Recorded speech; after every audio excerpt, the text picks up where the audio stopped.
This Torah class is brought to you by TorahAnytime.com. Shalom Aleichem, good morning. It's good to be back, Baruch Hashem. Even though I try to be Marbitz Torah in Chutz La'aretz, it's not the same in Eretz Yisrael. As a Medrash Rabbah, in Torah, Ketorah's Eretz Yisrael. There's nothing like the Torah in Eretz Yisrael. There's no Chochmah like Chochmah of Eretz Yisrael. So Baruch Hashem, it's good to be back. Two announcements before we start Parashas Yitro. Torah Anytime is going to have their annual campaign in a week and a half. Baruch Hashem, we don't have to mention a Goyish date of 15th and 16th of February. There's no reason to mention a Goyish date. We spoke about it in the past. And therefore it's going to be on Kafches and Kaftes, 28 and 29 of Shvat, Sunday and Monday in a week and a half. And I think it's extremely important that we all show Hakaras HaTov to Torah Anytime. They keep coming with innovative ways to spread more Torah and new features on their website, and they're rolling out all kinds of new techniques and all kinds of amazing features, how to be able to share more Torah with more people all over the world. So the main goal is to try to get people to donate $1 a day. If you're watching one shiur a day, $1 a day. If you're watching more than one shiur, $2 a day or $3 a day. And I spoke to them, and they're even allowing people to donate more than that. You're allowed to donate big sums. You can go on the page, they created a page for on my name and be a part of this biggest yeshiva that the world has ever seen. And it's constantly growing by leaps and bounds. So it's a great way to show and express Hakaras HaTov that we all have, and we are part of this amazing endeavor. And HaKadosh Baruch Hu pays. Those who pay to spread His Torah, He pays them back, Emet Hashem, with abundance in both Ruchnius and in Gashmius. So it's a great way to spend your tzedakah money, meiser money. It's a fantastic way.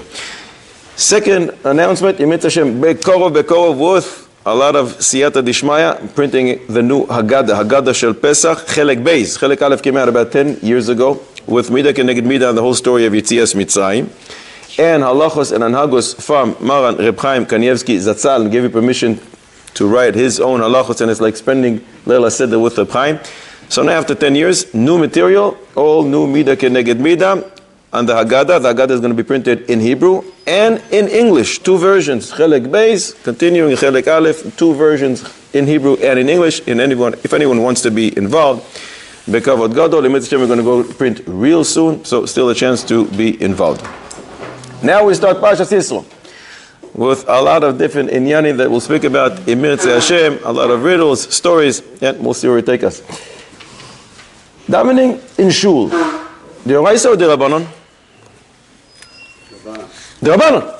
So where is it written in the Torah? Strange question.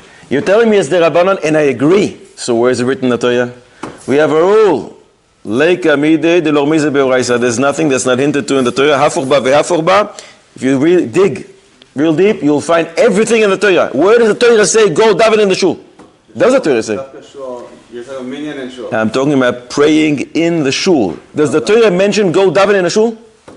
Be careful. Make sure you go daven in the shul. Can the Torah warn about something which is only rabbinic in nature? What about the Gemara and Brachos? We're learning about it now. We're just zeroing in. Where does the Gemara and Brachos say anything in Parashas Yitro? The Gemara and Brachos doesn't say it. No, it's not. Gemara and Brachos doesn't discuss this. Boy say Achidish. Wow. Targum Yoinasan ben Uziel and the pasuk in a pasha. The pasuk says Yud Ches Kaf vehizharta eshem, warn them esachukim ve'esatoyos. Yisro says to Moshe Rabbeinu, make sure you warn the people about the chukim, the Torahs, ve'odata lemesadech ve'esamase asher ya'asun. Says the Targum Yonasan ben Uziel. Ve'tazhir otam esachukim. Warn them about the chukim, ve'esatoyos, the laws. Ve'todia lahem esatfilos sheitpalalu bebeis knistam. And make sure you tell them, warn them about the prayers they should daven in their shuls. Achidish. So the Torah discusses something which is only a derabanan. That's what comes out of this big chiddush. So where is that? Yud Ches Chaf 18 Kaf. Yitro commands Moshe, warn the people about davening in shul. According to Targum Yonasan Ben Uziel. Bebeis Knistam, Bebeis Kniston, it's in Aramaic, in their shuls. Vayisiatzu besachsis, Klal Yisrael gather at the bottom of the mountain. The Gemara says, Shabbos Peiches Amud Aleph, Melame, you see from here that HaKadosh Baruch Hu uprooted the mountain, lifted it over their heads and said, if you accept this, great. And if not, language in Hebrew, Sham Te'ek Vuraschem, this is your burial place. But if we write this Gemara, we would write it a little differently. Sham Te'ek Vuraschem, over there, you'll be buried? No. What should it say? Po or Kan Te'ek Vuraschem, here, I'm going to drop the mountain. I won't let go. Sham Te'ek Vuraschem, doesn't make sense. Doesn't work. Because it's referring to Purim. To Purim. But we're not in Purim yet. We're just past Tu B'Shvat. Reb Chaim Shmuel Levi says it has nothing to do with Tu B'Shvat or Purim. It's every single day. Also, there's a pay and a sham on the Agada. What letter is it supposed to be? Yes, sham or oh? In other words, the dreidel. That's the dreidel. That's the dreidel. But what does that have to do with this? It has the same letter. Here you'll be there. It will be your burial place. If you don't accept the Torah right here and now, will be your burial place. I'm going to drop the mountain over your head. Says the Chaim Shmuel Levi, there's a little bug in every one of us. It's called a little Yetzer Hara. And he always tries to convince us, Sham! When I get there, and there's not going to be anything disturbing me to learn, to daven, then I'll be able to do it. All right, that's not. All right. Sham, when I get there. Sham, that there. That's going to be your burial place because that's the stumbling block that ultimately you'll get there. Maybe one day and you'll find that you're empty. The Pirkei Avos says, Al tomar le'ech she'epane eshne. Don't say, when I'll have time, then I'll sit and learn. Shema, lo tipane. Maybe you won't have the time. But the Baalei Musa explained it, not like we said.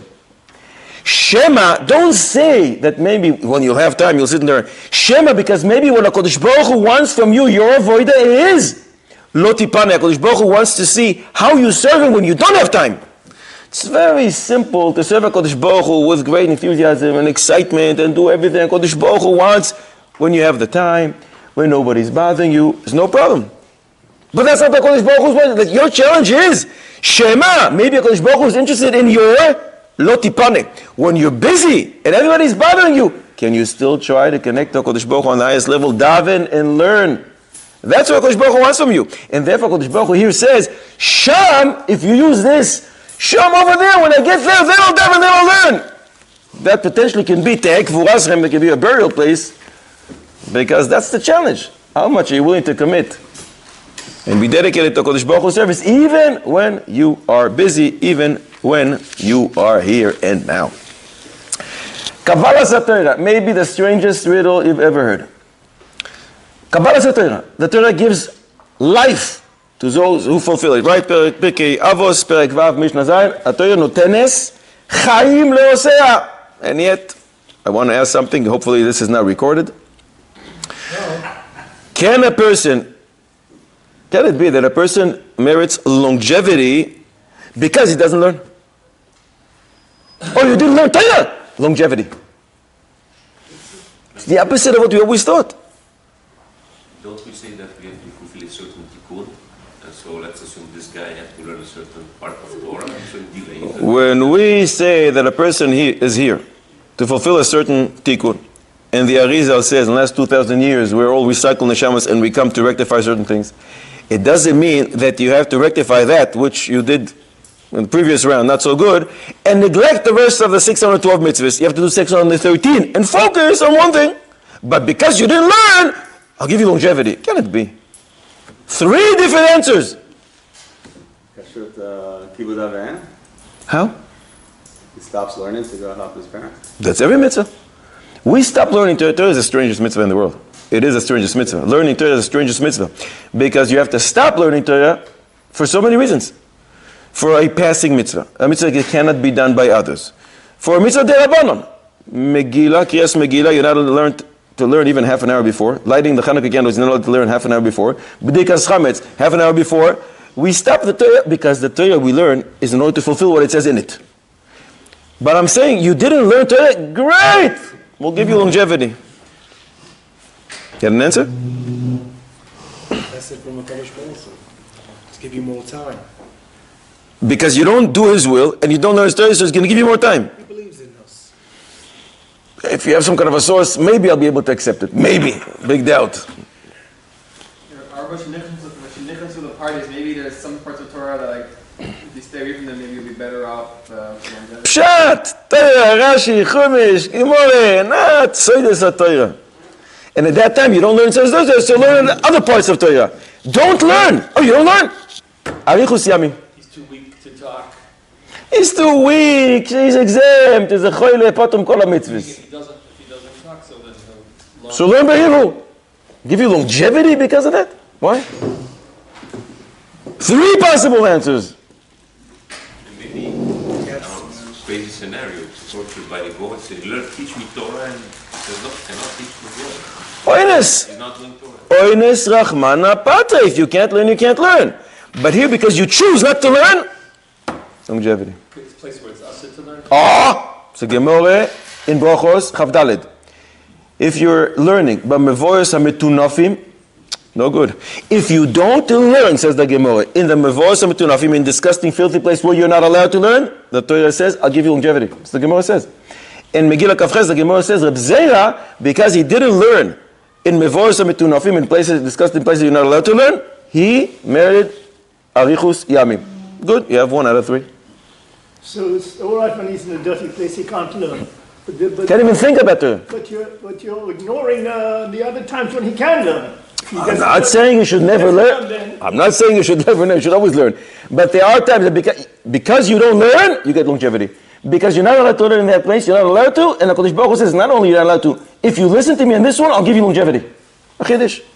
Second Chiddush. Rosh Hashanah Daf Yud Ches Amud Aleph. Cemetery? Mevoros HaMetunafim, maybe it's for all those places that you're not allowed, all those times you're not allowed to learn. Rabba and Abaye came from the household of Eli. And they're supposed to die young. There's a curse on them. So the Gemara says, Rabba, who only learned Torah, lived for 40 years. Abaye, who learned Torah, but also stopped learning Torah and was involved in Gimilus Chesed, had another 20 years, and he lived for 60 years. So it seems that because he stopped learning Torah and he was involved in something else, he chose to, he got longevity. The third answer. Choice, the second answer is doing kindness. Abaye did chesed and Torah, and he was ma'arich yamim 20 years more so than Rabbah. There is an opinion in Sanhedrin, Mem Aleph Amud Aleph, that a chaver, a Talmid Chochem, does not require hasra. Normal people, if they do something wrong, you have to first warn them. You have 2 kosher edim, they warn them, and then you can execute them. There is a mandama, there is an opinion that a chaver, a Talmid Chochem, doesn't need. He knows the whole Torah. He needs to be warned. He doesn't need. It comes out. If this Talmid Chochem did an Aveira, which is one of the 4 capital punishments, if he didn't learn, so then he would be Amaretz, he would require a warning. Since there was no warning, only because he's a chaver, he can be executed. Lemaise, the Rambam doesn't pass like this opinion. In Sanhedrin, Hilchos Sanhedrin, in Perek Yud Beis, Halacha Beis, he paskins Kiman De'amar, that even a Talmid Chochem, a chaver, requires asra. But according to that Man De'amar, that would be our third possible answer. A Talmid Chochem, there is an opinion that he does not require a warning before you execute him. He knows the whole Torah. What do you have to warn him? Comes out that if he wouldn't learn, he would require us only because he learned. We can execute him when there's no warning. Is there a reason that we know that the reward is longevity for not learning in a not clean place, like Markesha? Maybe you can say 2 things. The Torah gives you life. So if you avoid that which gives you life in the wrong place, the Kodesh Baruch Hu says, don't learn here, so I'll give you that life that I owe you. If you would have learned, I owe you life, right? So now I owe you life for not learning the Torah because I told you not to learn here. You wanted to touch that button that gives you life, but you avoided doing that because Kodesh Baruch Hu said, stay away. So you know what? I'm going to give you life. Or, How is he being executed? if he committed a sin, that is one of the things that we have to kill him for. Guess what? Talmidei Chachamim also have a Yetzer Hara. In New Sukkah Nun Beis, we learn the greater the person, the greater his Yetzer Hara. And people may stumble. Another possible answer, why is it? Because in the disgusting places, you cannot connect to the source of life. Technically speaking, I'll give you life. That's what the Torah does, it gives you life. 10 Commandments, Aseres Adibois. What's the first thing Klal Yisrael heard? The first thing that came out of HaKadosh Baruch Hu's, as if, mouth. What's the first thing Klal Yisrael heard in Aseres Adibois? I'm going to read to you a pasuk, maybe there's the answer here. Vayedaber Elokim es kol hadvarim haele lemor. And Hashem said these things, saying, Anoichi Hashem Elokecha asher roteh. What's the first thing HaKadosh Baruch Hu said? HaKadosh Baruch Hu is talking to Klal Yisrael. The first thing they hear is, Anoichi.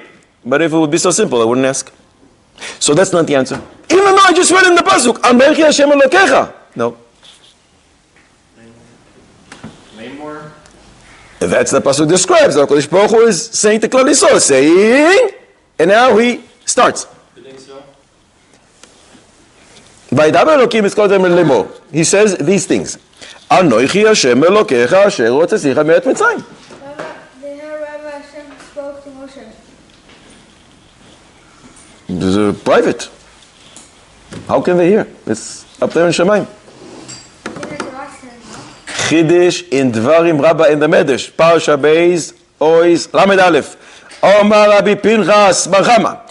From Matan Torah, Klal Yisrael were zoiche to receive Shema Yisrael. What's the connection? Says the Medrash. You find that HaKadosh Baruch Hu started everything with saying, Shema Yisrael, Anoichi Hashem Elokecha. Klal Yisrael responded and says, Hashem Elokeinu Hashem Echad. Moshe Rabbeinu answers, Baruch Shem Kvod Malchusa Le'olam Va'etz. According to this, Shema Yisrael were the first two words that they heard, and then he says, Anoichi Hashem Elokecha. The Torah only records Anoichi Hashem Elokecha, but there's two words before that, Shema Yisrael, and from that there's Zoiche, because they responded with the right words, Hashem Elokeinu Hashem Echad. There is Zoiche for Shema Yisrael. Oh, very good. Avodah Zarah, mentioned in the Sefer Adibois. How many times does HaKadosh Baruch Hu say, stay away? How many mitzvahs from the 613 are dedicated for the Chumrah of Avodah Zarah? The Rambam counts 51 mitzvahs out of the 613. That means it's very severe in the eyes of HaKadosh Baruch Hu. You all agree?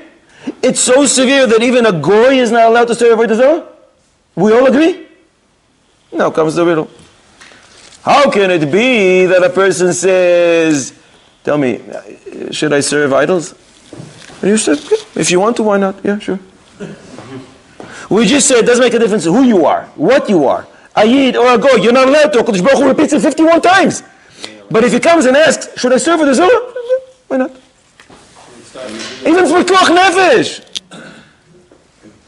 I think I hear this in the name of the Orach Chaim, that if a Goy serves a Pesach as an intermediary, but he still believes in Hashem, then he's... There is a machloikis whether a goy is chayav on shituf or not. A yid is not allowed to have shituf, partnership with a HaKadosh Baruch Hu. HaKadosh Baruch Hu and another deity, chas v'shalom.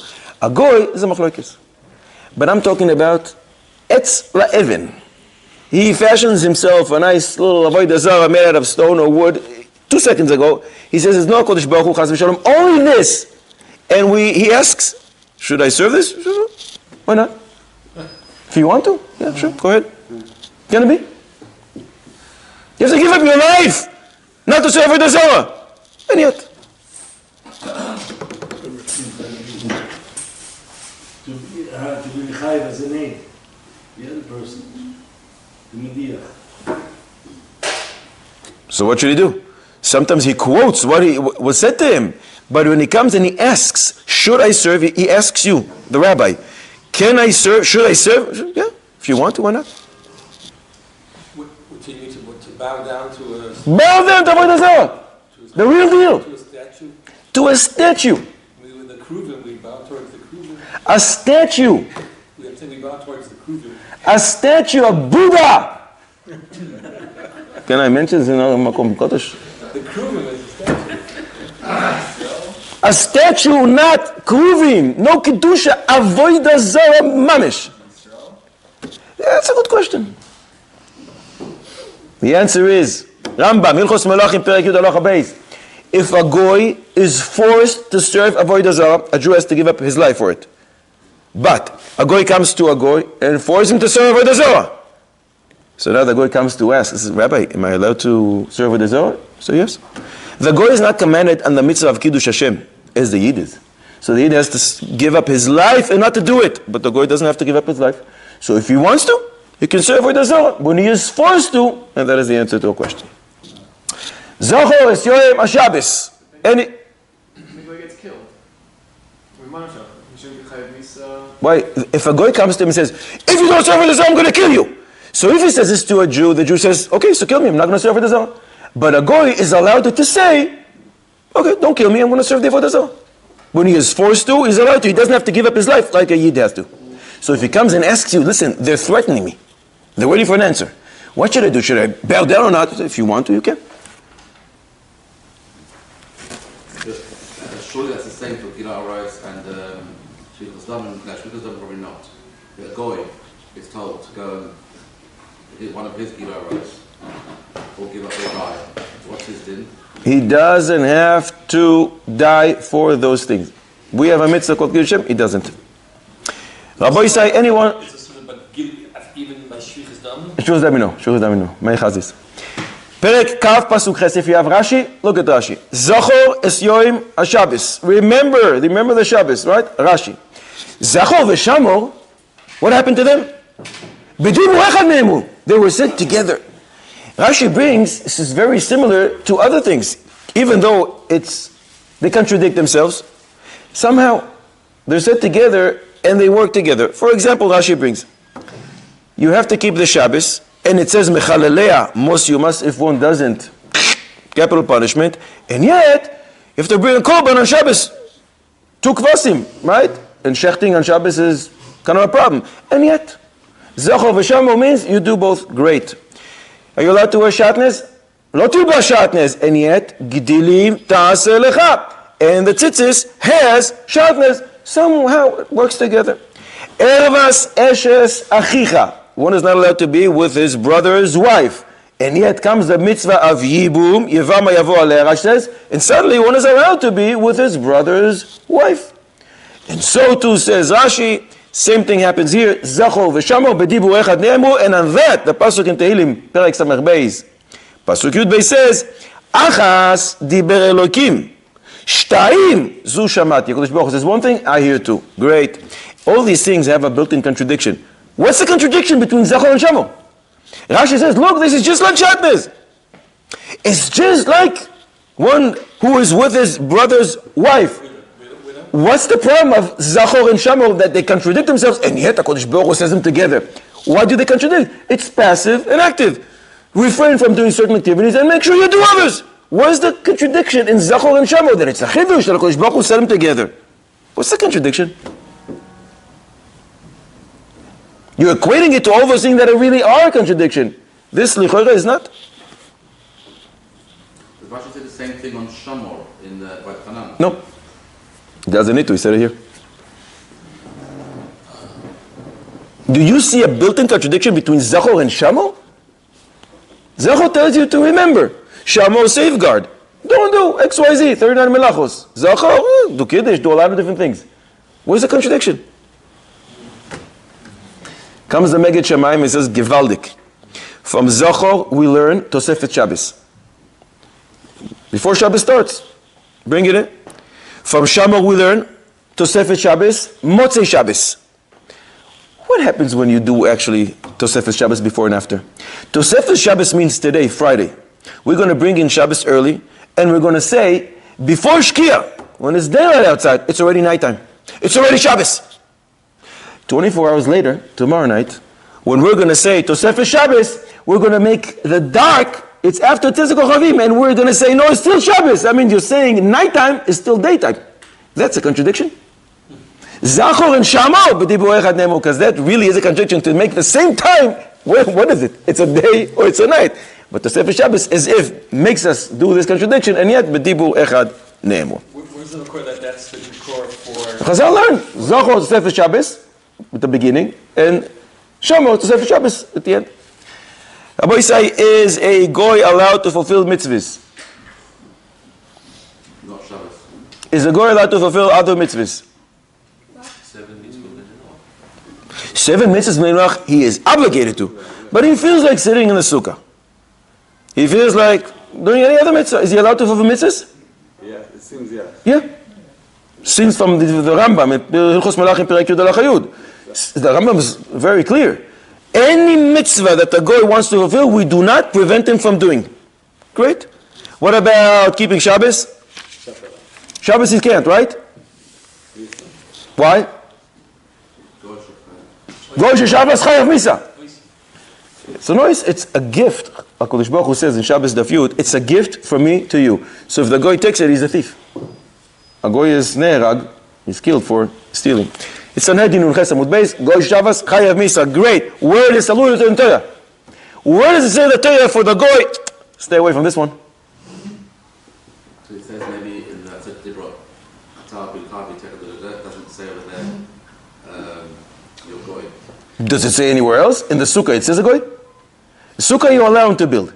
All other mitzvahs you allow him. But this you don't allow him. Why? By the way, you're on the right pasuk. But you're missing one word. Strange thing, says the Oznaim HaTorah. Look at this pasuk. V'yom hashvi'i Shabbos l'Hashem Elokecha. Lo sa'aseh kol melacha. You know who? Ata. Stay away from doing mitzvahs. From doing melachos. Bincha. Your son. Bitecha. Avdecha. Ve'amasro. Ve'emtecha. Ve'gercha asher b'sharecha. In all the other 10 commandments, the ger, the convert, is not mentioned. Why is it mentioned here on Shabbos? Because all the other mitzvahs he's allowed to perform, even when he's a goy. But this one, Shabbos, only after he converts, and therefore the Torah has to say ve'gercha. You see from here, goy sheshavas chayav misa. As long as he's a goy, he's not allowed to keep the Shabbos, and if he does, capital punishment. Gewaldig. Das ist neben der Torah. Aseres hadibrois or Aseres hadvarim? Aseres dibrot or Aseres dvarim? How do you call him? Zebra. Why? Not sure. Why not Aseres hadvarim? Same word. Says the Chida, dvash lefi. We say Aseres hadibrot, Aseres hadibrois, and not Aseres hadvarim, because dibrot, Dalet Beis, Reish, Vav, Tav, Gimatria, Taf, Reish, Yud Beis, Taryav, 612, and the 613th, Torah is 613. In the 10 Commandments, all the 613 mitzvahs are alluded to. Yeah, but the 613th is Yira, and Yira Hashem is up to you. So he gave you 612, and he's expecting you to fulfill the 613th, which is Yira Hashem. He brings us from the Tashbetz, the Talmud of the Maharam, Mirutenberg. I'm bringing to you again the pasuk we said before. Tell me if there's a superfluous word. Before the gercha, we found that it's not superfluous. It teaches us that a goy is not allowed to keep Shabbos. But now a different word, perhaps in this pasuk, is superfluous. Lo ta'aseh kol melacha. Who's he talking to? You. Ato uvincha uvitecha avdecha v'emcha. Do we have a superfluous word here? You said lo ta'aseh kol melacha. Who's he talking to? To you. So why did you say ata? What would be so wrong if I would say lo ta'aseh kol melacha? That means you. Uvincha, uvitecha, avdecha, v'amascha, v'emtecha, and everybody. Lo ta'aseh kol melacha ata. Of course it's you. Who else? Maybe you can't tell, or maybe you can't tell someone else present for you on Shabbos. Very nice. You're alluding to a Gemara in Shabbos Kuf Nut Amud Beis that asks this question. Ata seems superfluous, but maybe when I say to someone else, to my behema, great. But, b'derech Musa, chinuch, if you want your kids to follow in your ways, there's only one way. You can't tell them, you gotta do this, you gotta do this, you gotta do this, and you yourself don't do it. So Torah says, Lo ta'aseh kol melacha. And if you want your son to listen, ata uvincha. You can't tell him one thing and do the other. The only way it works is ata uvincha. Says the God Mevina, the same idea comes on a pasuk in Bereishis Yud Zayin in Lech Lecha. The pasuk says, ve'ata esbrisi tishmor. Ata v'zaracha acharecha. Ata is superfluous. You said it already. Ve'ata esbrisi tishmor. So we have to say, ata v'zaracha acharecha. Because the only way it's going to work for your kids is ata v'zarecha. If they see you doing the same thing that you're commanding them to do, then, in Mitzvah Hashem, they will follow suit. Why does it say your son and daughter? Usually it says, just say ata u'banecha. Like every Banecha, maybe it's only your sons. But we don't single out every other mitzvah in the Torah way. Apparently it's very important to HaKadosh Baruch Hu that everybody's in Shabbos. That's where everything grows. Ata u'vincha v'techa, amatcha v'btecha v'gercha. Everybody. Kodesh Baruch Hu here. So each one of them has a limud, but Derech Musar, everybody has to be involved. You can't exclude anybody. Can you start singing to me Lechadoidi? What's the first house there? Shamo v'zacho. Where's Shamo? The first dibos or the second dibos? And Vayischanan are here. Second one. Zacho, where is it? So you turn it around. How should you really start? Zacho v'shamo b'dibur echad ne'emru. Because you got used to it. It's a acrostic of his name. Givaldik. You're thinking like the Likutei Maharich who says, yeah, of course, because it's Shlomo, Shin, Lamed, Mem, Hey, so he was forced to write Shamo v'zacho. Comes the Baruch Shama and says, really? Why can't you say, Shabbos Kodesh, Zacho v'shamo? You'll still get the Shin at the beginning and you'll get your Shlomo. And therefore he is forced to say the Baruch Shama is the Baal Torah Tmima, the son of the Yocha Shulchan. And he says, based on the Ramban, from Reb Nechunya ben Akana, quotes him, there is Zchira during the day. Shmira during the night. Since the night comes before the day, Mimele Shamo comes before Zacho. Shamo v'Zacho because Shmira also is at night, not just during the day. Mishneh Halachos, Shalosh Mishneh Halachos, he brings, in the name of one Chacham, that this comes to allude us to that both of them are equal. Don't think that because Zacho came first in Yisro, it has a more chashivus than the Shamo. No. Both have the same value, treat them with the same respect, and therefore Shamo or Zacho, even though it's not according to the right order. However, there is a Sefer Kadmon, and that is Seder Hayom. Rabbi Moshe Makir Zal, that's maybe 400 years ago or something like that. And his version of Lecha Doidi is Zacho v'Shamo v'Dibu Echad. He switches it around. So I don't know where he got it from. I don't know where we got ours from. But he definitely says Zacho v'Shamo, and according to that, you have instead of Shlomo, you have Zlomo. But he does have this version. It's a Kadmon. Rabbi Isai, halachic question, Moyadik. One of the 10 Commandments, Kibudav. Listen to Maise. Reuven's father started learning to become a Moyed. He studied it for 3 years. He's a Ben Toya. After 3 years, he became a Moyed, but he was never tested. But he feels that he knows the job. He has some grandchildren, and he circumcised 1 or 2 of them. And then Reuven himself had a son, and his father circumcised his son. He wasn't so happy with his father's work. Not with the beautification of the mitzvah, not with... he had some expert watching over it. He wasn't happy with it. Fine. Since then, he's circumcised a few other people, a few other of his grandchildren, and now Reuven has another son. Comes Reuven and says, listen, do I have to give my father to be a Moed? My father thinks it's a given that I'm going to be a Moed. So I offered my father to be a Sandak. He says, no, I don't want to be a Sandak. I want to be a Moed. First of all, it's Kibudav for you to allow me to be the Moed. And second of all, if you don't, you're Moitzi Shemra. What are people going to say when they know that I'm a Moed and you don't allow your father to be a Moed of your own son? What does that mean? Your father is terrible, but he does. It's Moitzi Shemra. So it's disgracing me. So it's 2 here. First of all, you Kibudav, and second of all, don't disgrace me by not using me as a Moed, disgracing me and giving me a bad name. Asks Reuven, what am I supposed to do? Do I have to bring my father to be the Moed? I don't want to. I don't think he's the top expert, and I want the top expert for my son. The father says, listen, I've been doing it for a few years now. I know the job. You have to use me as a Moed. Shimon Rabbi Yisrael Dayani Mumchim. Baruch atah Adonai Melech Haolam she'akol nהיה בתורו. Can't you learn out from? I'm sorry? Can't you learn out from arguments of Halacha because someone's allowed to argue with the fact of his father, with the son and father learning? You find that examples, don't you? You show them. One is allowed to argue with his father in Halacha if he does so in a respectful manner, right? Right. Great. I'm not arguing with him. He knows what to do. I don't think he's the best expert. I want the best expert. He knows the job, but I don't think he's doing the best job. I would like the best doctor when I go to a surgery, and I'd like the best Mohel when I perform the surgery on my 80th. They all sound Kibudav. Does the question change if it was his first meal? Or it's not the first meal. He's been doing it for a bunch of them already.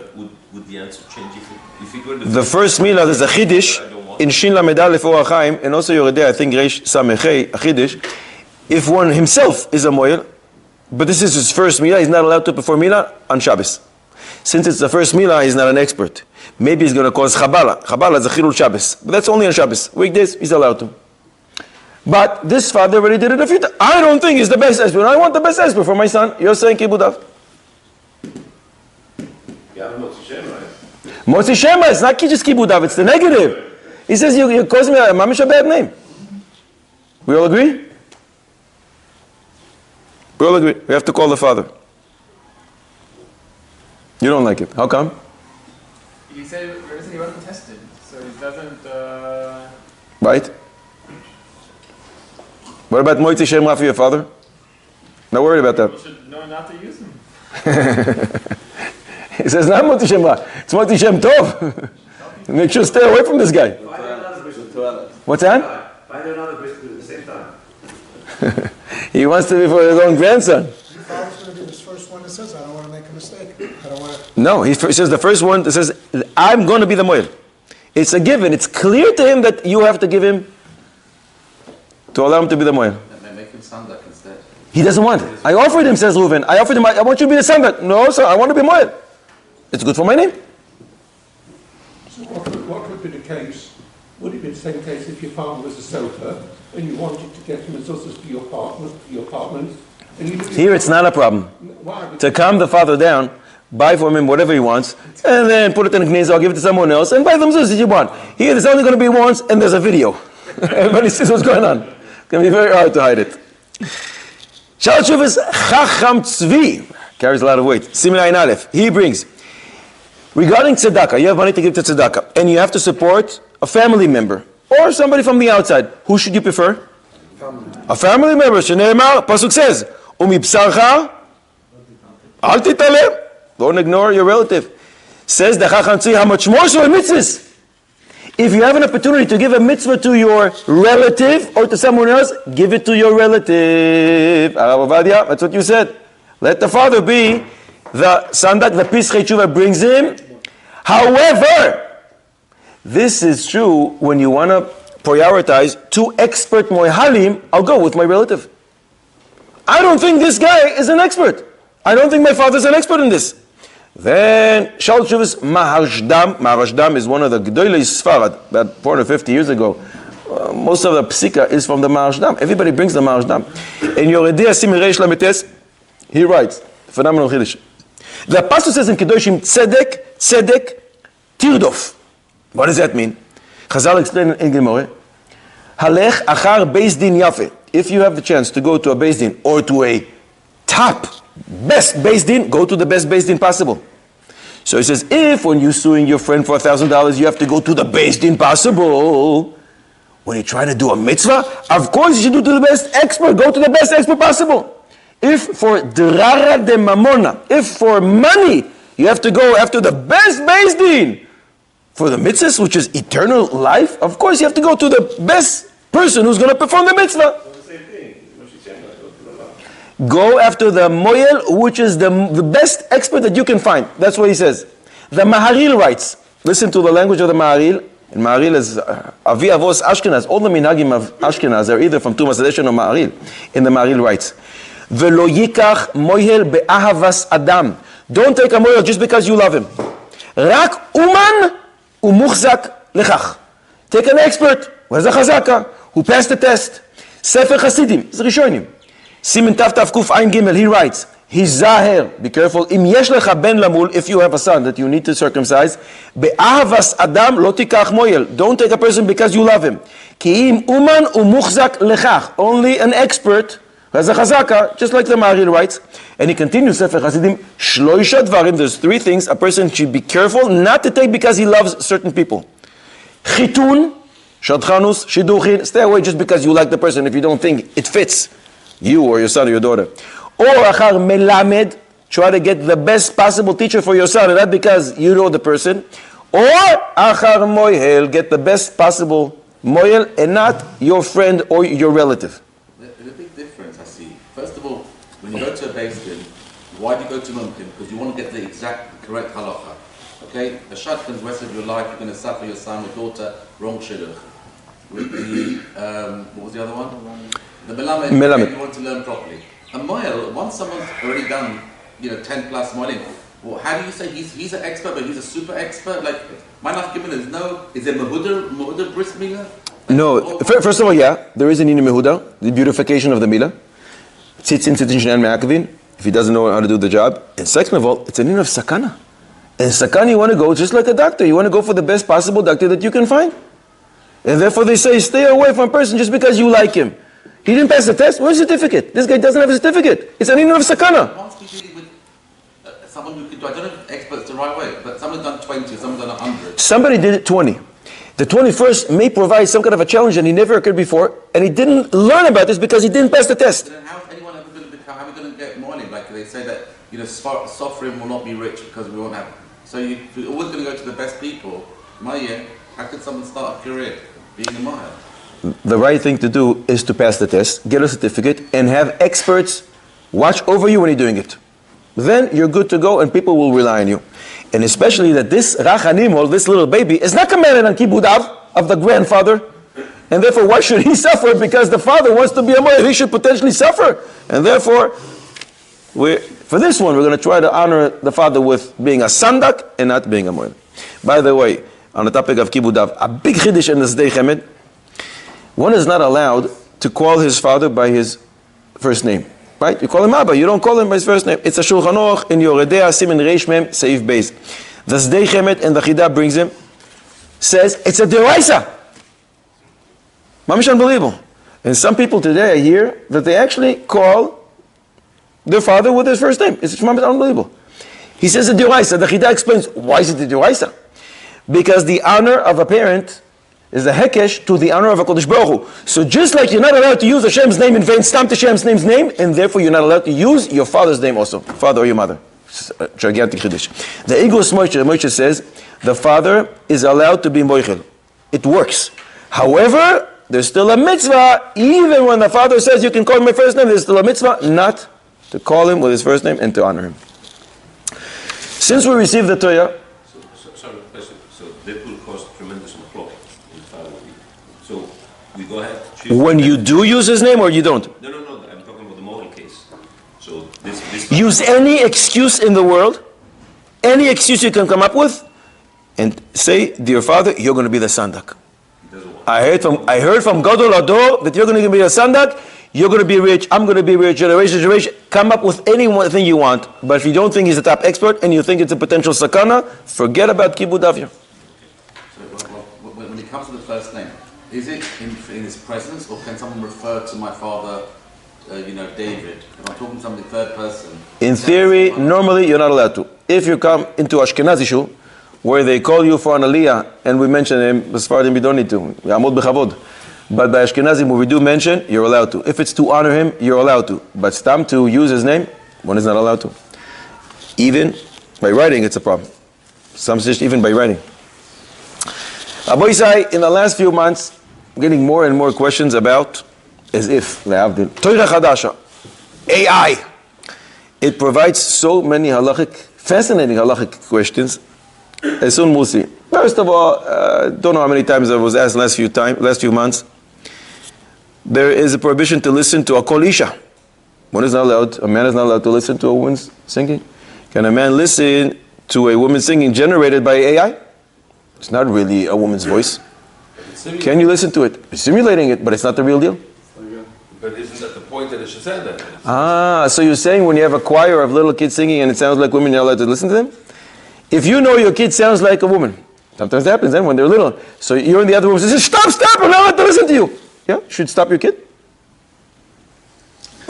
Well, maybe so they have voices that it sounds like women. Yeah, so what should you do? If you know it's AI, maybe it's okay, yes. But if you don't... I know it's AI. I generated it. If you know it, then no. But other people hear it. For yourself, that's why I'm saying yourself. Can you listen? The answer is, if you know it's AI, you can. But if you don't know, then I would say that it's just like looking at a picture of a woman on a screen. It's not really the woman, it's just a picture. An image for sure not.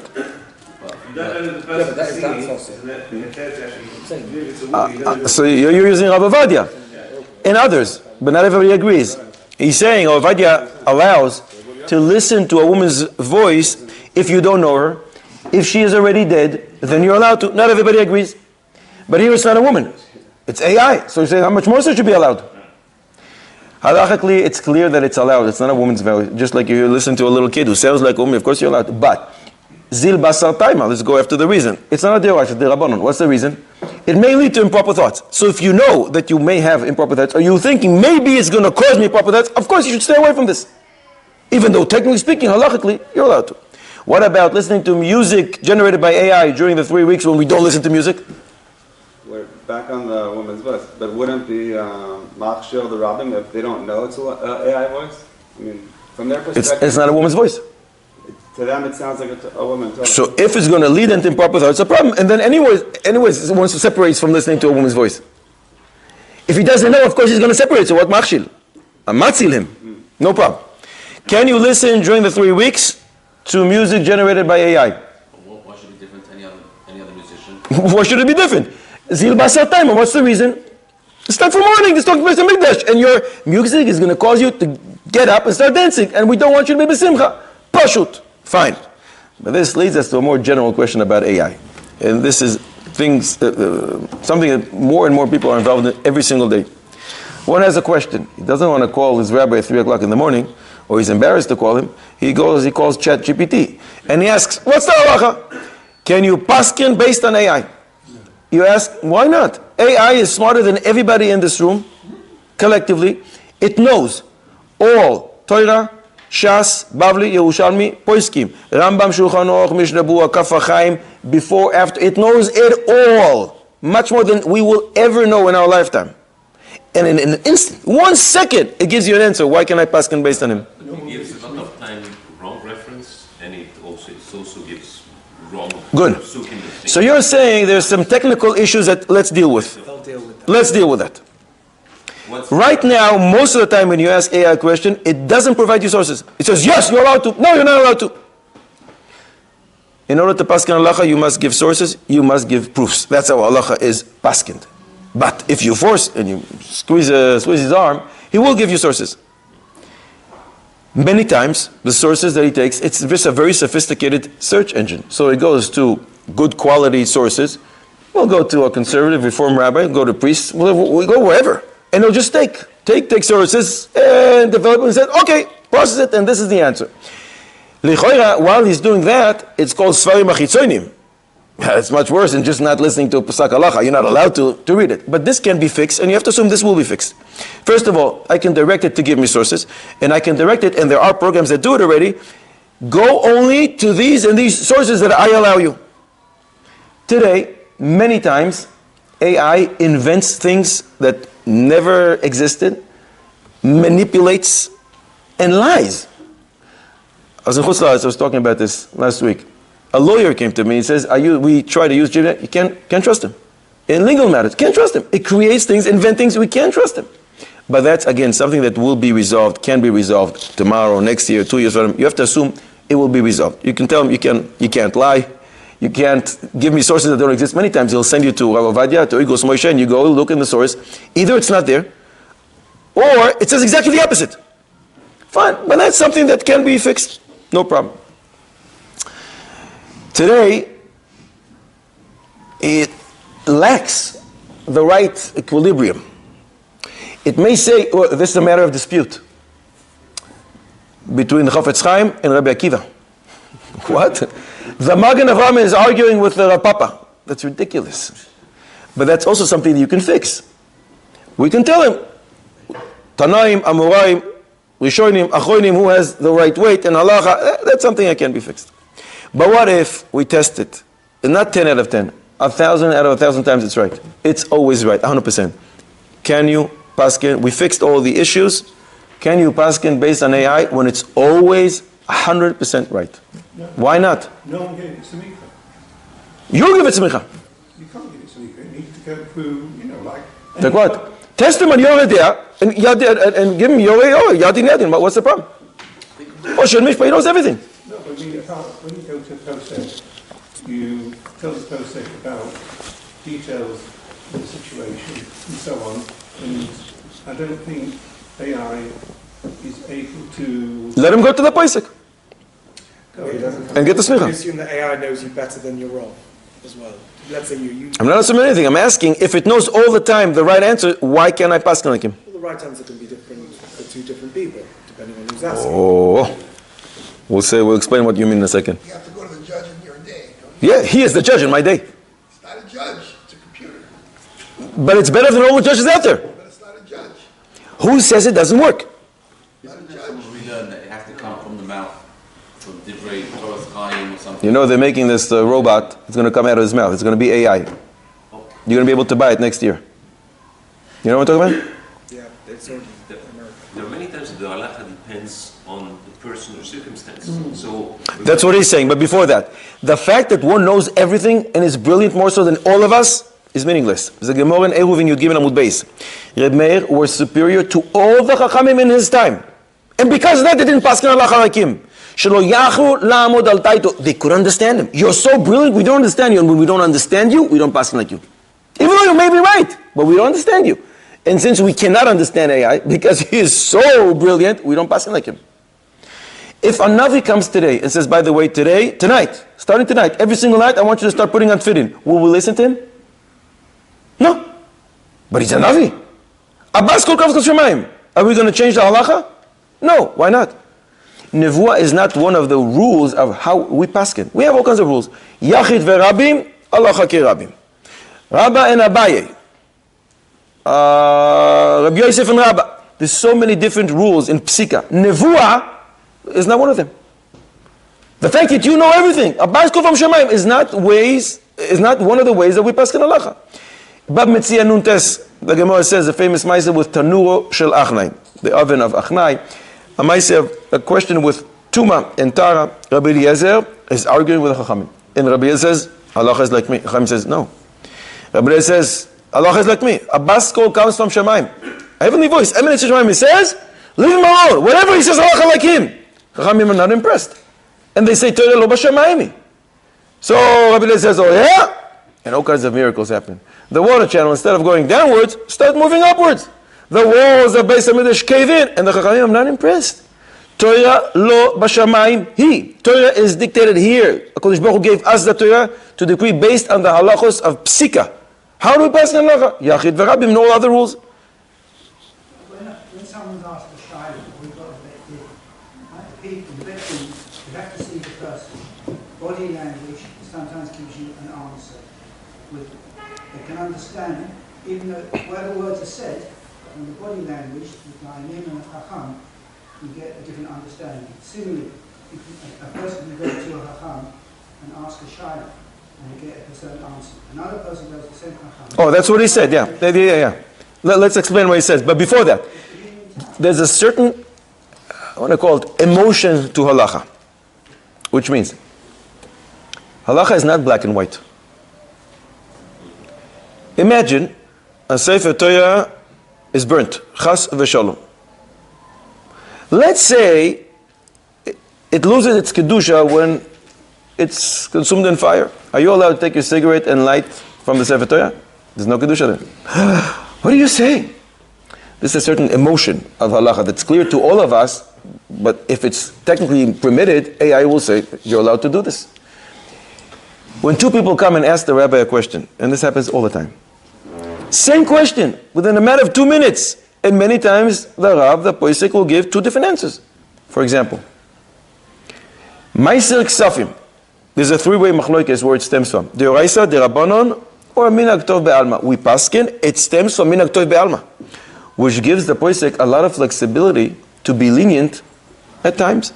A poor person comes and asks a shayla about Meiser Ksafim. The Poisek is going to be lenient with him. The same question 2 seconds later from a rich guy, why should be lenient with him? Be machmir with him. Two people come and ask the same question. One is a Baal Tshuva, 2 weeks old.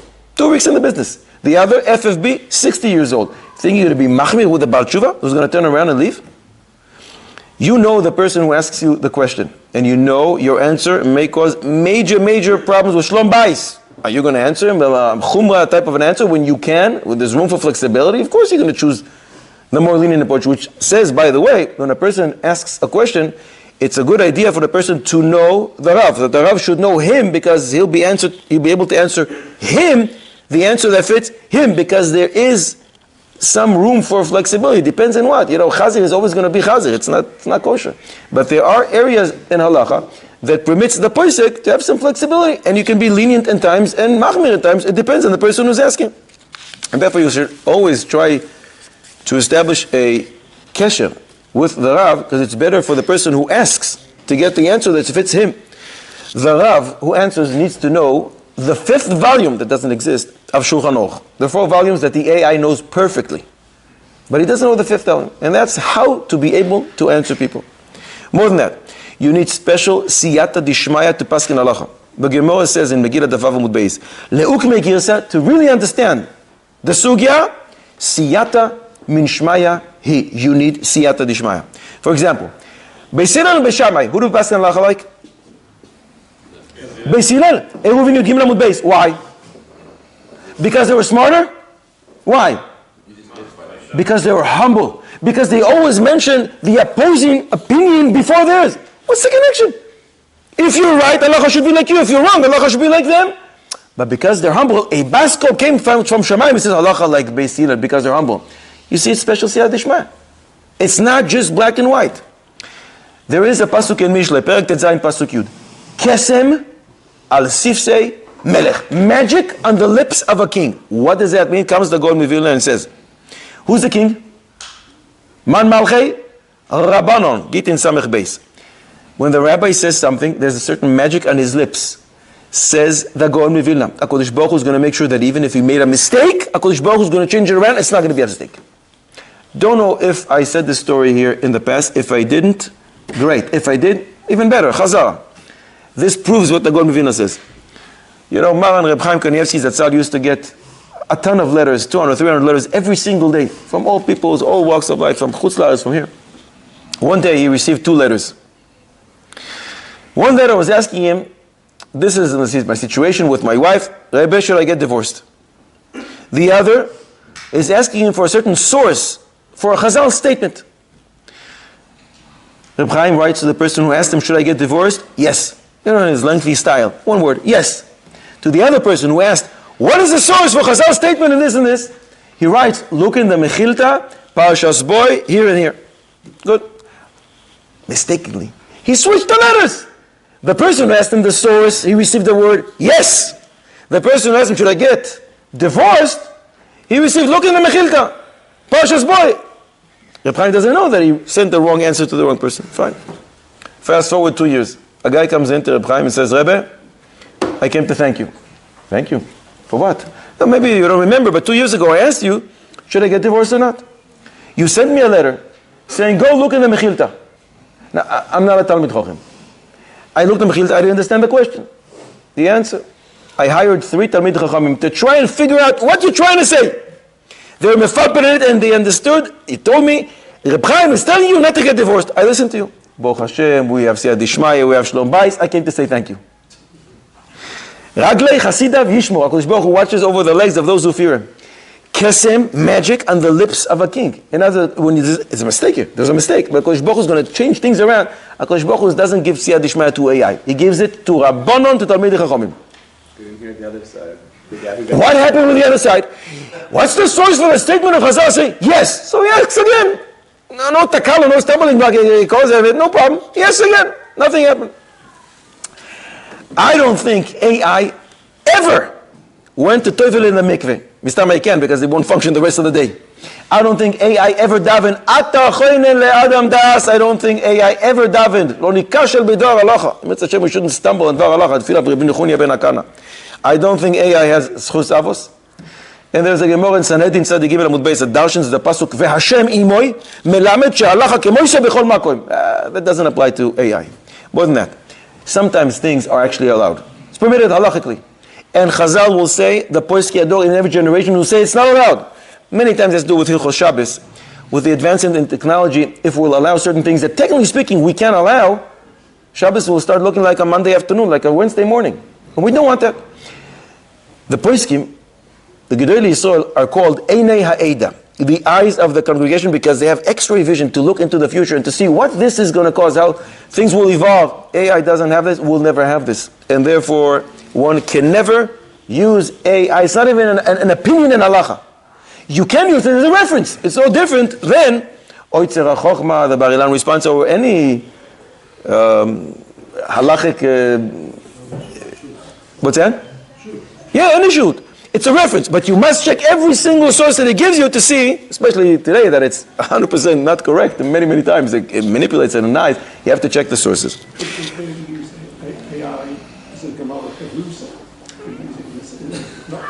If you check every single thing he says, it's going to take you double the time. Every single thing he says, you have to check that he's right. Yeah, but if you know it, if you don't know, potentially it misleads you, and every single thing he says it's wrong. Why would you run a chavrusa like that? What if, and this happens a lot, a person is asked to say a Dvar Torah, so he goes to AI and he asks, "Can you give me a little short Dvar Torah?" And he gives him a givaldik Dvar Torah. You go to the Shul. I know some people do it. Somebody just last week called me. He said the Gabbai called me 3 minutes before Shabbos. He said, I have to speak in the Kiddush 5 minutes. I don't know what to say. So he asked ChatGPT, give me something cute with a story, with a riddle, with something. He gave him a Dvar Torah. The guys loved it. Are you supposed to say, it's not mine. This is AI. If you say something in them whom you heard it from, maybe Geula Lo'olam. There's a Gemara in Vamos Tzadizayin Amud Aleph. If you say Dvar Torah in the name of a person who's not here, Svasav doivevois bakever, his lips move in the kever. I don't know if AI's lips are going to move in the kever. And by the way, what does that mean? One's lips move in the grave. What does that mean? Sefer Hasidim Siman Reish Chav Dalet says what it means is the person whom you said the Dvar Torah in his name up there davens for you and is a good advocate on your behalf. So I'm not sure AI is going to write. I don't think he davens. I don't think he's going to be a good advocate on your behalf. But if you say something in the name of whom you heard it from, you bring Geula to the world. Redemption because of that. So should you mention the source? Is it going to bring Geula to the world? If you mention the source that AI brings. No. AI invented a Dvar Torah. It does that. He invented Dvar Torah, a qualified word, fantastic Dvar Torah. Should you say this is not from me? This is from Chasaf Soifer. This is from AI. If you're quoting AI, should you mention where you got it from? Want to bring redemption to the world. It's a strange thing. What does that mean? If you say a Dvar Torah that you heard in the name of, you're going to bring redemption to the world? Why? What's the connection? What's the connection to redemption and bringing a Dvar Torah? To do with humility that you bring. Humility will bring it. So be humble. If you're quoting, this I saw in the Chasam Sofer, redemption comes to her because of you. We know it from Esther. That's the source. Esther did that. She could have said to Achashverosh, some people are trying to kill you. I heard from Mordechai that these guys are trying to kill you. Oh, redemption came. What's the connection? Ben Yoyada, Megillat Tesvav Amud Aleph, one of the sources, 4 sources in Chazal say this. He says, if you don't quote the name, why are you doing that? Gaiva! You want people to think, this is my Dvar Torah. This guy is genius. His mamish is brilliant. Gaiva. So when you do quote a source, that's loimed lishma. You're not looking for gaiva. So Kodesh Baruch Hu says, I see, you're learning lishma. Loimed lishma, that's a lamed. Loimed lishma. Kodesh Baruch Hu says, you know what? I'll give you back that lamed. What happens when you take a lamed and you plug it right in the middle of gaiva? What do you get? Geula. Take that lamed and put it in the middle of gaiva. You'll get geula, so bring geula to the oilam. The Derech HaChaim, on Pirkei Avos Perek Vav Mishnah Vav, that's also one of the 4 sources where it says that. He brings, when you take a Dvar Torah, which was in somebody else's domain, it was the person who said it, and it went out of its domain, you took it, now it's out of its domain, and you bring it back into its own domain, now they're saying, I heard this from the source, HaKadosh Baruch Hu will do Midah Keneged Midah, and will take Klal Yisrael who were in his domain, and as if left, were taken away by the Goyim and under their domain, and will bring them back, and that's Geula. Rebbe Elioshiv, the Tanya and the Baal Shem Tov say in a different way. If you say something and you hide the source, why are you doing this? You want people to think it's yours. But if you reveal the source, so you take something which is hidden and concealed, and you reveal it, HaKadosh Baruch Hu is going to do the same and take something which is hidden and concealed, that's the Geula, and will reveal it Bekarov B'Yameinu. Hey Aros, Rebbe Elioshiv Zatzal in Chulin Kuf Dalet Amud Beis, again one of the 4 places that we find this statement of Chazal, he brings that in Pirkei Avos, this is one of the 48 acquisitions of Torah. If you say something in the name of whom you heard it, this is one of the 48 acquisitions. What's the connection? So Rabbi Elioshiv says, if you say something in the name of whom you heard it from, you could have ignored it and just say it in your name. is going to cause Midah Keneged Midah, that your Torah will be quoted by others, which means the Torah will increase. The Torah will increase, and that's what brings Geula to the world. The Imre Emes, a totally different take. He says it's not that you keep quoting the source that you saw it. What happens is with a person like this, who always quotes sources, every single week they ask him to speak, he goes to the shul, he gives a source. This, I saw in the Chassam Sofer. This, Chafetz Chaim. This, Rambam. This is. He's going to one day look in the mirror and says, what's wrong with me? Why can't I have my own chidushim? I always have to quote others? He's going to finally start sitting and learning and create his own chidushim, and that's what's going to bring the Geula to the world. The Torah that he's learning. In other words, ha'omer davar b'shem oimro will cause him finally to propel into action to start learning. And that will bring Geula to the world. So Lemaise, I don't think if you quote AI, you bring Geula to the world. But for a different reason, you should quote the source, because the Gemara in Yerushalmi in Shvi'is, in Daf Lamed Amud Beis, or Perek Yud, Halacha Gimel, and there the Gemara says, if you go to a person that they don't know you, and they honor you as if you know 2 tractates, but you only know 1 tractate, you're supposed to say, I'm sorry, I only know 1 tractate. In other words, to avoid becoming arrogant, you should say, this is not mine, this is from the Ben Ishchai, and this is from the AI, just not because you give credit to the AI, because you do not want to become arrogant, and that's what Chazal instruct us. Let's finish with a riddle carrying a few answers, maybe surprising. Charles Juvis Harosh in Klal Tet Zayin says, the fact that from the age of 13 a person is Chayv Mitzvahs is Halacha LeMoshe Misinai. So it's clear, right? Pirkei Avos, Ben 13 LeMitzvahs. You get all mitzvahs, Parashas Yisro, and now you have to keep them from the age of 13. We all agree from the age of 13 if you're a boy? Good. Can it be that there's a Yid under the age of 13 who's Chayv to keep mitzvahs? And by the way, 11 different answers. 11 different answers! So don't tell me it can't be, because if you're thinking about one thing, I'm thinking about the other. 11 different answers. How it can be that a Yid under the age of 13 is chayav to fulfill certain or all mitzvahs? Can it be, Rabbi Yisrael? Chazar, the Rabbi asked this question before he left. I added more mitzvahs. You did. I don't think I had 11 answers. There's a Gemara in Yerushalmi. In Chagiga, Bavli, Daf Gimel, it says, En Bes HaMedrash Belo Chidush. But in Yerushalmi, 2 words are added. Daf Aleph, not Daf Bet. Yerushalmi starts in Daf Aleph. In Yerushalmi, Daf Aleph, Chagiga, En Bes HaMedrash Belo Chidush Bechol Yom. Every single day, if you look in Torah, you're going to find Chidushim, so we have some Chidushim. Rabbi Yisai, can it be? And the burden of proof is on you. If you heard this before, how can you not provide me some answers? No, I read last week about Yosef. Even though he wasn't 20, he was still Chayv because he was a Chacham. We're talking about 12, 8. You're talking about the 20, 17. I think the same idea. A person who would be younger below the time and have a Chachma. You're thinking like the Osameach. You're thinking like the Minchas Yitzchak that bring both the Chassam Sofer and the Minchas Chinuch that say, by Goyim, when do they start being Chayv in mitzvahs? It's not the age of 13. Shiurim were only said to Klal Yisrael. Halacha LeMoshe Misinai, only Klal Yisrael. From the time they understand. Charifus. Each one according to his level. 6, 7, 8, 9, whatever he understands.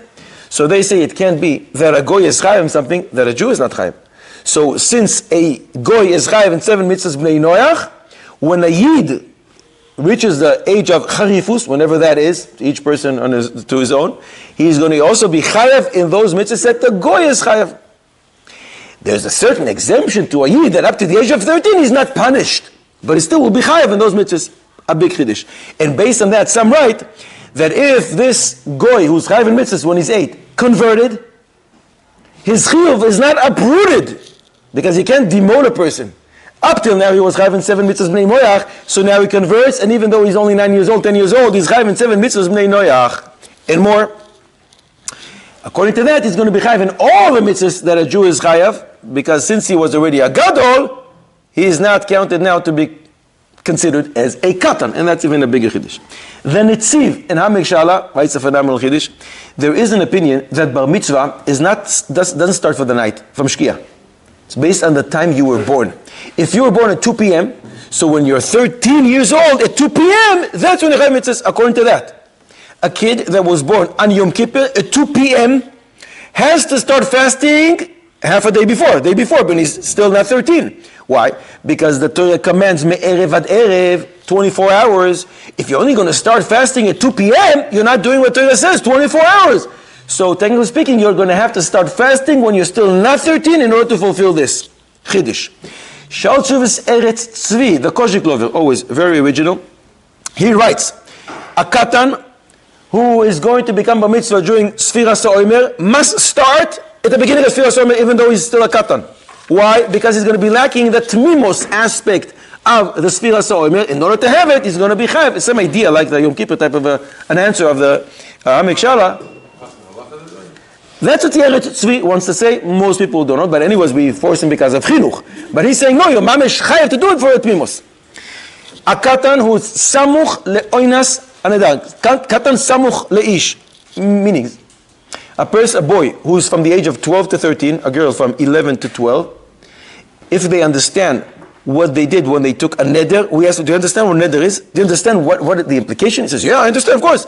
He is chayav to keep the neder. He is not punished. But he's chayav to keep the neder from the Torah. If he still doesn't understand what it is, it kicks only at 13. But if he understands, katan samuch leish, he has to keep the neder even before. According to the Tosfos in Sanhedrin Samechet Amud Aleph, B'imei Kedem, in the early years, the signs of Gadlus, that today appears at the age of 13, came earlier. And therefore they would be chayav back then to fulfill mitzvahs even before the age of 13. And 13 is only a shir that Chachamim gave in the later generations.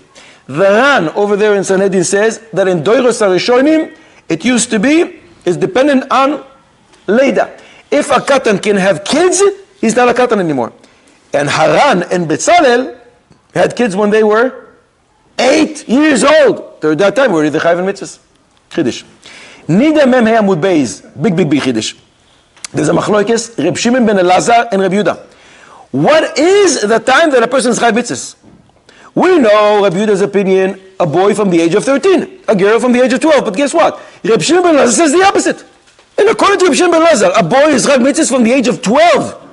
And a woman, a girl is chayav mitzvahs from the age of 13. So according to the Shita of Reb Shimon, from the age of 12, we ask from the age of 13. According to the age of Reb Shimon, according to his Shita, from the age of 13, a boy will be chayav in mitzvahs.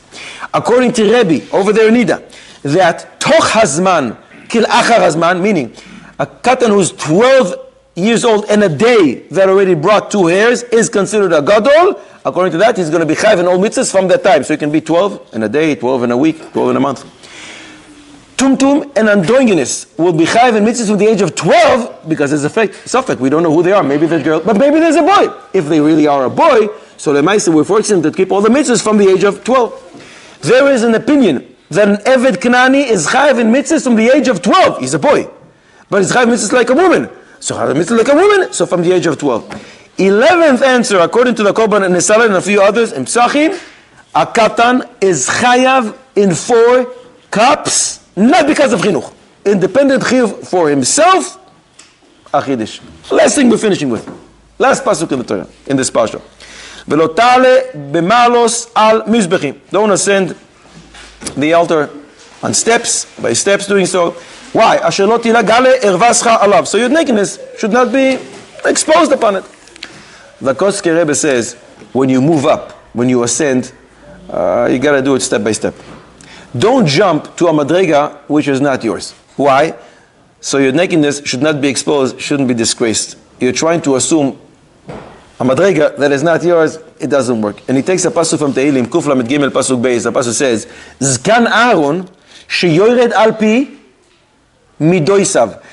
The beard of Aaron, one's beard should match his midos. In other words, don't assume to be a big chief rabbi with conducting yourself outwardly in all kinds of minors that are not there. The beard should match that size of the midos. In other words, the length of the beard should be matching to the person who you are. Otherwise, your nakedness may be exposed. It's not going to be so gishmak. Good Shabbos, Rabbi say. You've just experienced another Torah class brought to you by TorahAnytime.com.